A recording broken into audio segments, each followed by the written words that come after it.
ଭାରତ ସ୍ୱାଧୀନତାର 78 ବର୍ଷ ହୋଇଥିଲେ ମଧ୍ୟ ଗାଁକୁ ନାହିଁ ପକ୍କା ରାସ୍ତାଟିଏ। ବର୍ଷା ଦିନେ ମାଟି ରାସ୍ତାରେ ଗାଡ଼ି ଚାଲିବା ତ ଦୂରର କଥା, ଚାଲି ଚାଲି ଯିବା ମଧ୍ୟ କାଠିକର ପାଠ। ଏହା ମୟୂରଭଞ୍ଜ ଜିଲ୍ଲା କୁଣିଅଣା ବ୍ଲକ ମୁଖ୍ୟ କାର୍ଯ୍ୟାଳୟଠାରୁ ମାତ୍ର 4 କିଲୋମିଟର ଦୂରରେ ଅବସ୍ଥିତ ଗାଁଟିଏ।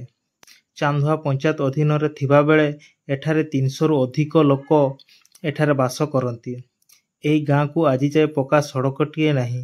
ମାଟି ମୁରୁମ ରାସ୍ତା ହିଁ ସେମାନଙ୍କର ଜୀବନ ରେଖା। ଗମନାଗମନ ପାଇଁ ସରକାର କୋଟି କୋଟି ଟଙ୍କା ଖର୍ଚ୍ଚ କରୁଛନ୍ତି, ମାତ୍ର ଏହି ଗାଁକୁ ଆଜିଟିଏ ପକ୍କା ସଡ଼କ ହୋଇପାରି ନାହିଁ। ବର୍ଷା ଦିନେ କାଦୁଅ ପଚ ପଚ ରାସ୍ତା ହିଁ ସେମାନଙ୍କର ସାହା ଭରସା। ସ୍କୁଲକୁ ଯିବାକୁ ହେଉ କିମ୍ବା ଡାକ୍ତରଖାନାକୁ ଯିବା ପାଇଁ ଏହି ରାସ୍ତା ହିଁ ତାଙ୍କର ସାହା ଭରସା। ଗାଁ ଲୋକେ ବାରମ୍ବାର ବ୍ଲକ ପ୍ରଶାସନ ନିକଟରେ ଅଭିଯୋଗ କରିଥିଲେ ମଧ୍ୟ ଏବେ ଯାଏ କିଛି ପଦକ୍ଷେପ ନେଇନାହାନ୍ତି। ଏହାର ସମାଧାନ କରି ତୁରନ୍ତ ରାସ୍ତାଟି ନିର୍ମାଣ କରିବା ପାଇଁ ଗ୍ରାମବାସୀ ପ୍ରଶାସନ ନିକଟରେ ଦାବି କରିଛନ୍ତି।